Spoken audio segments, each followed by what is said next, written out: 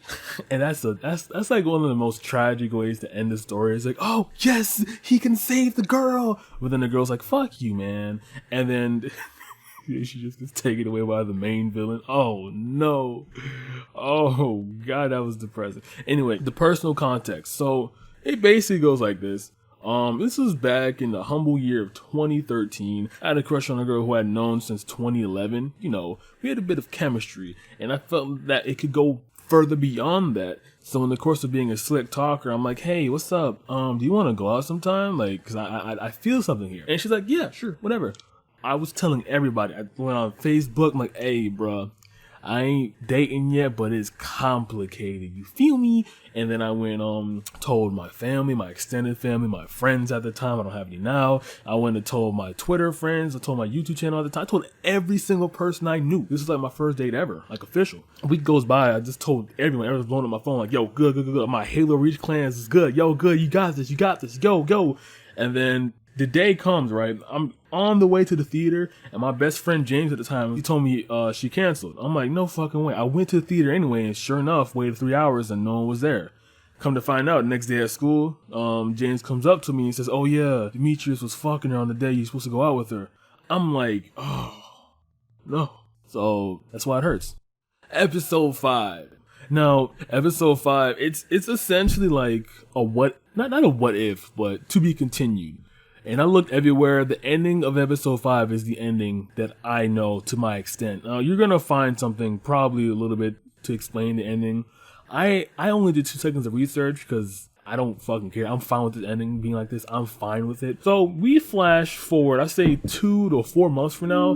They don't have the exact time frame set out for you, but it's around 2 to 4 months. Just put it that way. So demons are just everywhere at this point. Like I said before, when Miko broke the seal, she let go of thousands of demons. Now about like half of those went and found hosts, the other just roaming just anonymously. So yeah, and like most of them found human hosts. It just comes to the fact that the human host has to awaken them. You know what I mean? The way to start off episode 5, it lets you know what the fuck is going on like really fast. So it starts off like it's like random chick, red hair chick. She knows this boy. I don't know names whatsoever. I'm not looking these fucking names up. They're like minor. And she knows this boy. She's like really close friends with him. They're possibly dating. I don't fucking know. She's trying to go back to school, and school's like shut down, like FBI clearance and everything. And then this dude was like, hey girl, how you doing? And then this happened. ここは立ち入り禁止だ。分かってるんだろうな。すいません。近道だったものでつい。ん？お前下道学園の生徒か。違います。私。お前も悪魔を見たのか。それともお前も悪魔なのか。え？いや。何をしている？助けてください。この人が。どうした？また悪魔か？いや、離して、やめてください。So yeah, it's just right off the bat, just rape scene. It's like wow, brother. You're gonna go from the epic fight to this? I mean, like I don't know. It works, but it's like, oh, this hentai is trying to make me feel every emotion I possibly can. Just a gut reaction of just pure disgust and shame when I look at that shit. It's just, oh my god. But luckily, well, not luckily, fortunately though, she doesn't get killed, because I think that's what their plan was to rape her there. That wasn't a part of like the official like plan, like their sanctioned plan. The boss was like, yeah, rape the whore. No, that's not what they said. The boss was like, hey, capture her if she... No, they didn't even say anything. 少女は依然正常。捜査員2名の方にディーン氏の影響が見られます。サンプリング対象を捜査員2名に変更しますか、爪木警視正。いや、その必要はない。現状のまま監視を続けろ。 Nothing, like they just saw this girl walking to like the FBI... Whatever that thing is, I can't, that's not coming out. They're like, you know what, we're gonna stick our penis in her. And then like, that happened. So once that happens, she transforms into this. And once that happens, then we realize, oh crap, demons are everywhere now. Damn near everyone could be a demon because there are thousands and thousands released into the world. Shout out to Miko. Once that happens, she's just on a run, and she got like cornered by the FBI dudes because they found out that she was potentially a demon, but they didn't believe it until now. But they brought the goons anyway. It's a really weird like position they were in. It's like, yeah, we don't think she's a demon, but we might as well prepare like she was one. Bring 30,000 SWAT members, all with high beam lights and ARs with demon penetrating armor. You know what I mean? They shoot her down. The fight scene happens here, and she flies off. Now at this point, we go to Sera now. Sera is a grown-ass man at this point. He's developed, he understood the flaw of his ways, and now he has Esedess under his full control. And he's basically like, I don't know if you've watched Evil or Live. I think it's either one of that. But it's like that transformation, like that go from that simp to like that hard-ass individual through like tough trial and error type of atmosphere. But he is the boss. He's Mr. CEO man of Demon Incorporated. One of his employees is the best friend of the girl who transformed into a demon. So they're like, hey, let's go get her, man. Let's go, guys. They send a judo team out to get her, and they finally get her, but it took a bit of like effort to do it because this. 総員戦闘配置突入する。待ちたまえ、結城くん。何？君の部隊はビルの包囲だけでいい。どういうことだ？突入は私の部隊が行う。この事態に対処するために設立された警察の枠に縛られない超法規的な部隊だ。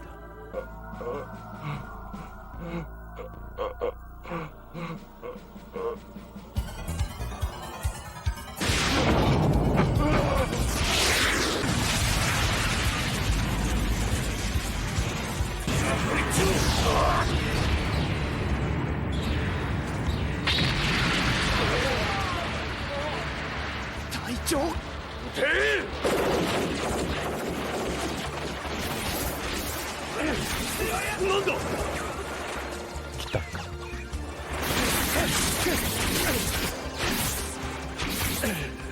遅くなってすまなかったな。よ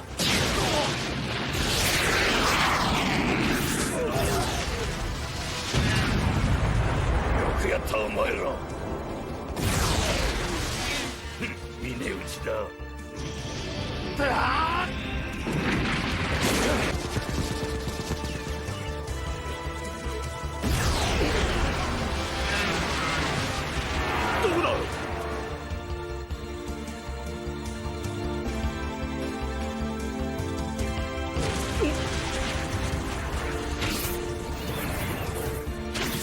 Yeah, basically like the FBI, the CIA, the DEA, the FCC, the DDD, the FEV, the fuck homie, everyone is trying to exterminate demons. And it gets to the point where like they're telling everyone that demonic transformation is a disease. They're just sick. They want these demons to go. And it's a lot. Well, basically, like I said before, at this point, it ends like this. Ghettoだけだ。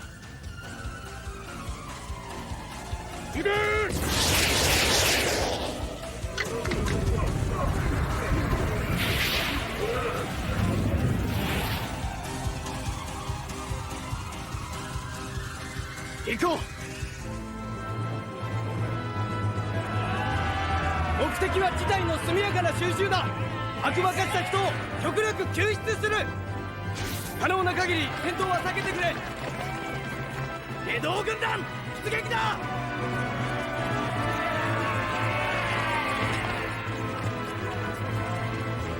この大規模な悪魔化現象で発生したと思われる大火災の火の手はさらにその勢いを強め、消火活動は困難を極めています。先生、現在これはこれは神の計画の第一歩。対策本部では自衛隊に出動を要請する模様です。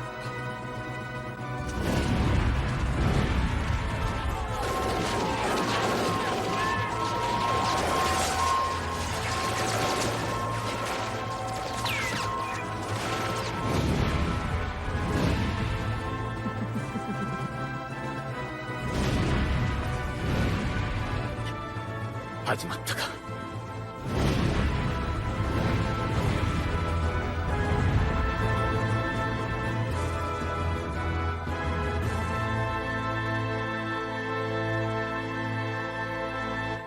and it's like a to be continued. Like there's more fighting. They're basically, it's like Miko versus Sera, and they have their own faction, the strong, deep held faction. And Miko's side has like the police back behind her because the police hate demons and also they want god power. So it's like a mix between the two, but they don't know that Miko released the demon. So it's like, so she's a bit. Anyway, not that much to say about episode 5 other than the character development and like the constant like mystery gangs, go get him girl, like that type of shit. Like it's a fitting end to it all. Oh yeah, Yuko. So Yuko just, I think she realizes what she did was like absolutely horrendous, but she just can't go back at this point because I think she feels like it's too late. And honestly, I do agree with that. You know, I mean, at least talk to him, be like, hey, it's not gonna work out. Like, but